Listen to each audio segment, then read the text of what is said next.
Oi, gente, tudo bem? Aqui é o Gustavo, professor de Química do FACEDUC, e hoje a gente vai dar continuidade aos nossos estudos da Química. Bom, primeiramente eu gostaria de pedir a vocês que nos seguissem no Instagram, que é @FACEDUCA, também não deixem de se inscrever no canal. Bom, hoje a gente vai falar um pouco das reações de esterificação e saponificação, que são as últimas reações da química orgânica.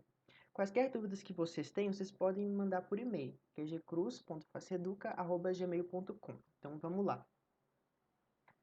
Começando pelas reações de esterificação, o que é uma reação de esterificação? Bom, quando a gente pensa em esterificação, já vem na cabeça a palavra éster. Então, a reação de esterificação é a reação de formação de um éster, e essa formação do éster vai se dar a partir de um ácido carboxílico e um álcool. Então, um ácido carboxílico reage com um álcool para formar éster e água. Então, como exemplo, a gente tem aqui o ácido acético ou ácido etanóico, né, como a nomenclatura da IUPAC, reagindo com o etanol, formando assim o etanoato de etila e a água. Então, aqui a gente tem um ácido carboxílico reagindo com um álcool para formar o éster e a água. Então vamos ver como é que esse trem acontece de uma forma mais detalhada. Aqui a gente tem então o ácido fórmico. Antes a gente tinha um ácido acético, aqui eu vou usar o ácido fórmico como exemplo. E aqui nós temos o metanol. Então aqui é o ácido fórmico. E desse lado aqui a gente tem o metanol. Então, é um ácido carboxílico com um carbono e um álcool com um carbono. Beleza. Lembrando que o ácido fórmico também pode ser chamado de ácido metanoico, que é a nomenclatura na IUPAC. Então, aqui eu separei as partes da molécula por cores. A gente tem essa parte verde aqui do ácido. E o que vai acontecer? Bom, o OH que está ligado à carbonila do ácido, ou seja, o OH da carboxila, ele vai se ligar ao hidrogênio do álcool. Então, a gente vai ter a ligação entre esse OH e esse hidrogênio aqui para formar H2O, que é a água.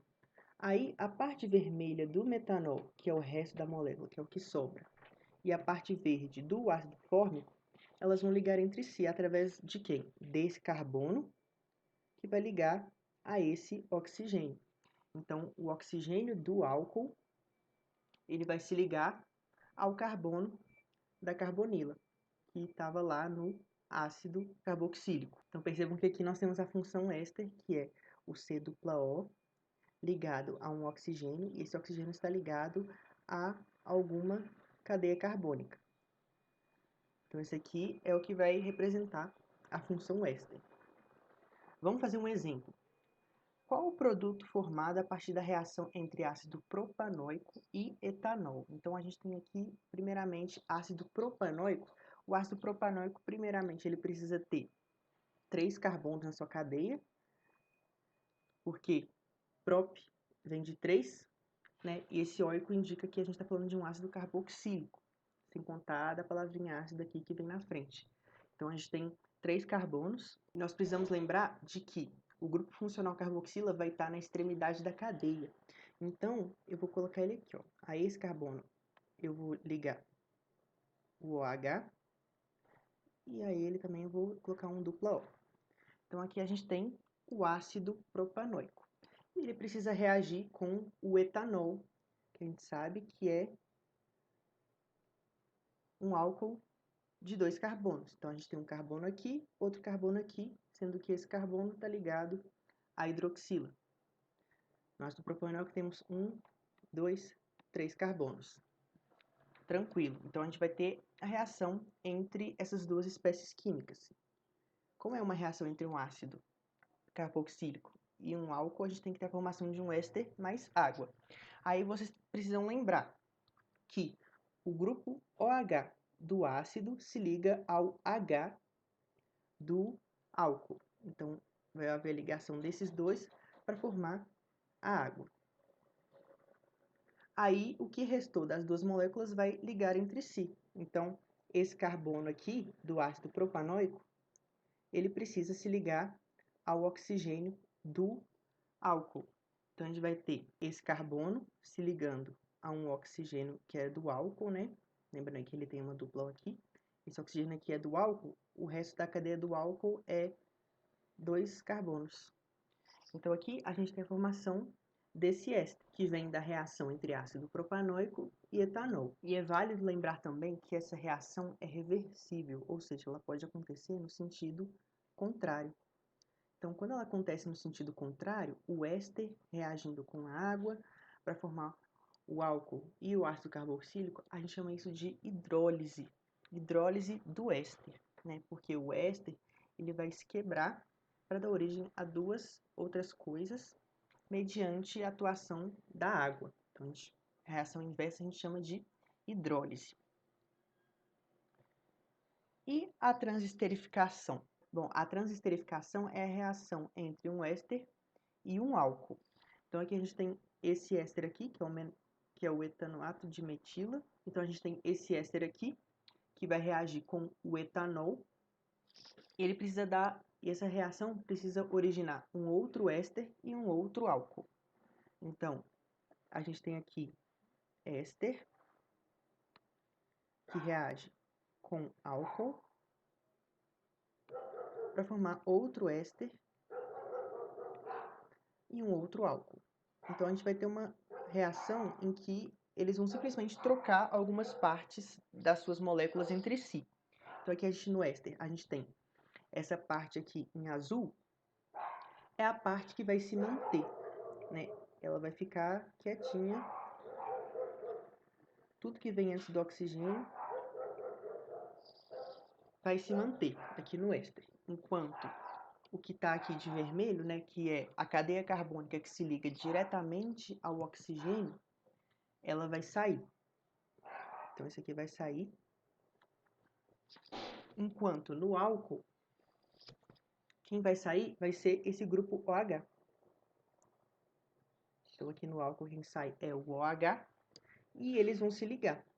Então, o CH3 vai se ligar ao OH do álcool para formar aqui o metanol. Aí, o que sobrou do éster e o que sobrou do álcool vai se ligar. Vão ligar entre si. Então, aqui, ó, esse carbono do álcool vai se ligar ao oxigênio que tinha ficado sozinho lá no éster, originando essa nova espécie química aqui. Então, nessas reações de transesterificação, vai ser dessa maneira. Tudo que tiver antes desse oxigênio aqui vai se conservar. O que tiver ligado, a porção de cadeia carbônica que tiver ligado a esse oxigênio no éster, vai sair para se ligar com a hidroxila do álcool. E aí, o que restou do álcool vai se ligar justamente ao oxigênio que havia ficado sozinho lá no éster. Então, assim, a gente vai originar um novo éster e um novo álcool. É uma lógica muito parecida com o que nós vimos nas reações de dupla troca, lá na química inorgânica. E uma aplicação das reações de transesterificação é a produção do biodiesel, que se trata de um processo industrial muito importante. Então, é o seguinte, igualmente a gente vai ter reação entre um éster e álcool.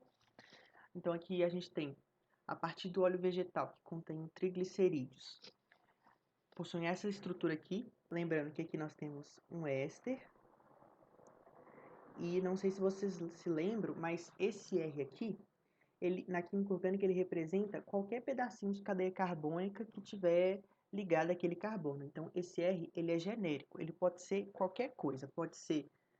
Ele pode representar um CH3, ele pode representar um CH2, CH3, ele pode representar o radical propila, ou butila, ou qualquer outro tipo de radical que a gente tiver na química orgânica. Então, esse R é para representar genericamente qualquer pedacinho de cadeia carbônica que estiver ligado a esse carbono aqui. Então, vocês se lembram de que nessa reação de transesterificação, a gente vai ter uma parte da molécula que se conserva e a outra parte que sai.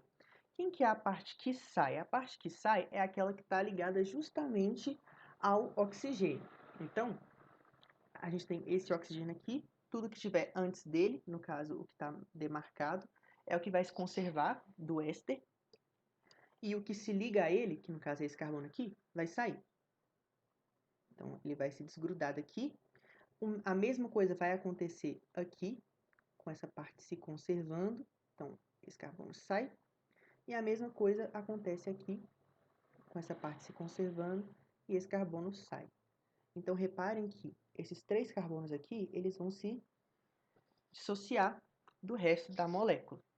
Então, o que vai acontecer com eles? Bom, cada um desses carbonos vai se ligar a uma hidroxila dos álcoois que estão ali reagindo, né? Então, esse OH vai se ligar a um carbono, esse OH vai se ligar ao outro carbono, esse OH vai se ligar a esse outro carbono, dando origem, assim, à molécula de glicerina.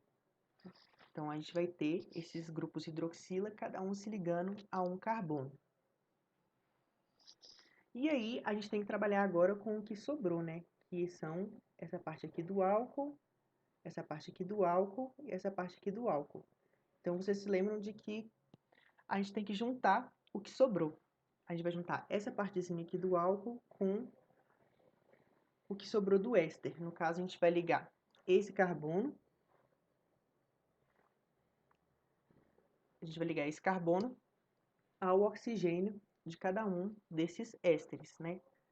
Formando assim novos ésteres, que estão representados por essa fórmula aqui. E por que essa reação é interessante? Porque é o seguinte, geralmente esse grupo R aqui não é um grupo pequenininho. Geralmente esses triglicerídeos têm cadeias muito longas, então a gente teria esse esqueletinho aqui de CH2, CH2, e a esse CH2 está ligado ao oxigênio, que se liga a um carbono, que está ligado ao oxigênio, e geralmente aqui, o R que a gente vai ter aqui, geralmente esse R nos triglicerídeos é uma coisa enorme. Então vai ser algo do tipo, algo bem grande. E isso vai se repetir para os demais. Aqui embaixo a gente vai ter essa estrutura se repetindo. Aqui embaixo a gente vai ter essa estrutura se repetindo também.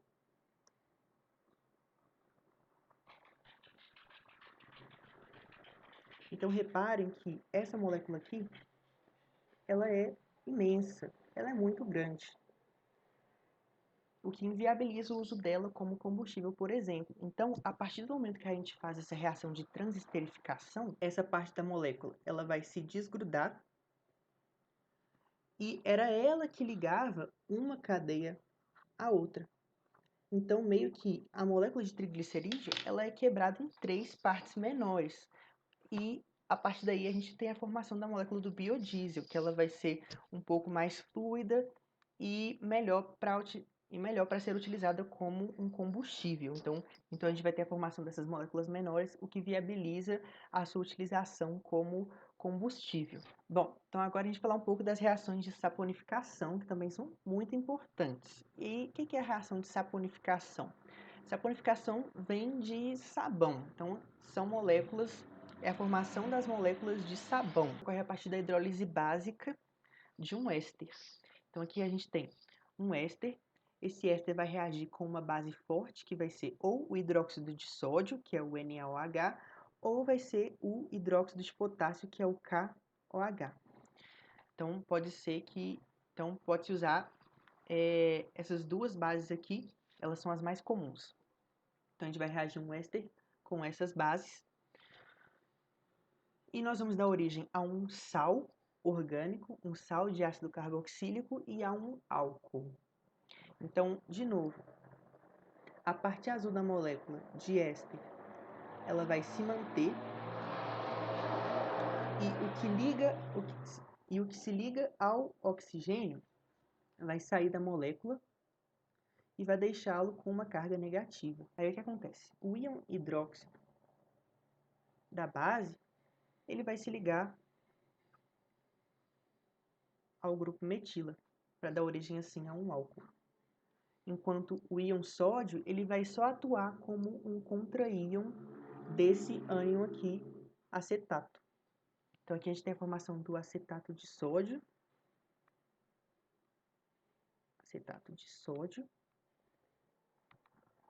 e do metanol. E é justamente esse íon aqui, do sal acetato de sódio, que vai dar às moléculas de sabão as propriedades que elas têm. Então, vamos olhar aqui de novo. Como é que se dá a produção de sabão? Geralmente, a gente vai reagir alguma gordura com uma base forte, né? No caso aqui é o NaOH, que também é chamado de soda cáustica. Então, a gente vai misturar a soda cáustica a algum meio que tenha gordura, né? Geralmente, essa gordura vai ter os triglicerídeos, igualzinho nós vimos lá na reação de transesterificação. A gente vai ter essas estruturas aqui que são bastante complexas, lembrando que nas gorduras, esse R geralmente é uma cadeia carbônica muito grande, então ela vai se estender bastante. E isso se repete 3 vezes. Beleza, então a gente já sabe que esse R é uma coisa enorme. Aí o que acontece? A gente vai ter, novamente, a conservação dessa parte aqui. Então, a gente vai ter a conservação dessa parte e o que se liga a ela vai ter que se retirar. No caso, esses carbonos aqui. Eles vão sair, vai sair e vai sair, desconectando, né? Uma molécula, desconectando uma parte da outra. Haverá a formação da glicerina, mais as moléculas de sabão, né? Que são os sais de ácido carboxílico. E agora a gente precisa dar bastante atenção a essa partezinha da molécula aqui, que é um ânion, a parte aniônica no caso. E tendo em mente que esse R, ele é enorme. Então aqui a gente tem a parte da molécula. E levando em conta que esse grupo R vai ser representado por toda essa cadeia aqui. Então reparem, a gente precisa se lembrar de que lá naquela aula de propriedades físicas dos compostos orgânicos, nós tínhamos estabelecido que quanto maior a cadeia carbônica, maior o caráter apolar de uma determinada molécula. Ou seja, mais hidrofóbica é aquela molécula. Entretanto, a gente tem aqui uma cadeia enorme, o que configuraria essa molécula como sendo extremamente hidrofóbica. Porém, nós temos uma partezinha dessa molécula que é carregada, que é um íon, certo? E, geralmente, a interação entre íons e água é bastante favorável. Ela ocorre naturalmente. Ela ocorre com bastante facilidade. Então, a gente vai dizer que essa molécula ela tem dois caráteres distintos.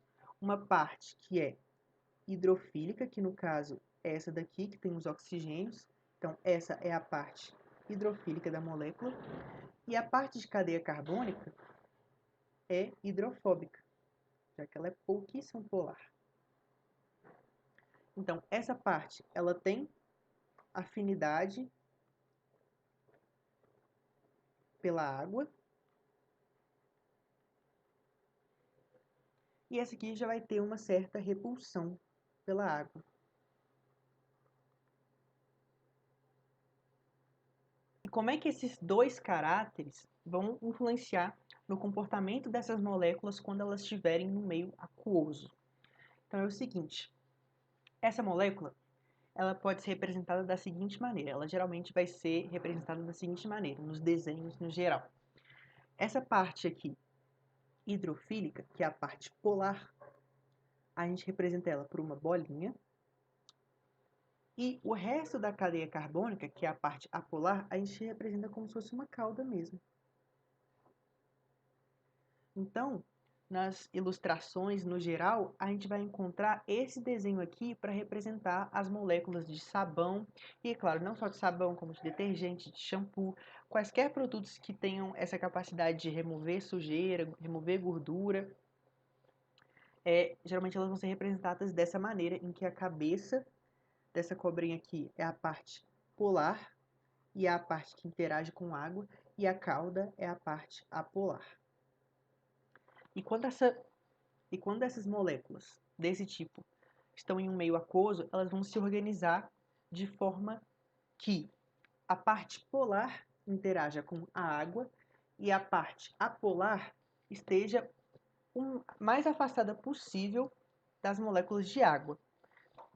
Então, a maneira como essas moléculas se organizam vai ser da seguinte forma, na forma de micelas, que são essas estruturas nas quais as cabeças das moléculas ficam para fora, né? Lembrando que aqui a gente tem água no meio externo, tem água, então essas moléculas estão rodeadas por água.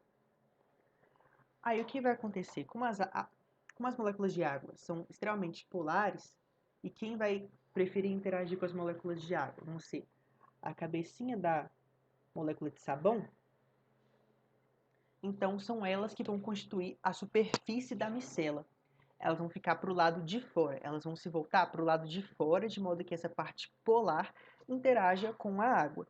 Agora, a gente também tem a parte hidrofóbica da molécula, que é essa aqui, e ela não quer interagir com a água, ela tem repulsa à água. Então, a maneira que elas encontram de minimizar essa interação com as moléculas de água é se recolher para dentro da micela, de modo que elas interajam apenas consigo mesmas. Então, isso aqui vai minimizar a interação da parte apolar com as moléculas de água. Aí a gente vai ter a formação dessa estrutura esférica que nós chamamos de micelas. E essa propriedade do sabão, das moléculas de sabão, de interagir tanto com a água quanto com coisas apolares, como a sujeira, por exemplo, geralmente gordura, sujeira, tem caráter pouquíssimo polar. Então, isso permite com que essas caudas aqui das moléculas de sabão interajam muito bem com a gordura, por exemplo. Isso vai fazer o quê? Com que a gordura fique presa no interior das micelas, e isso permite depois com que essa sujeira ela seja carregada pela água, já que a gente também tem uma interação do sabão com a água através da sua superfície. Então é isso, gente, a aula de esterificação e saponificação. Quaisquer dúvidas que vocês tenham, vocês podem entrar em contato, e até a próxima.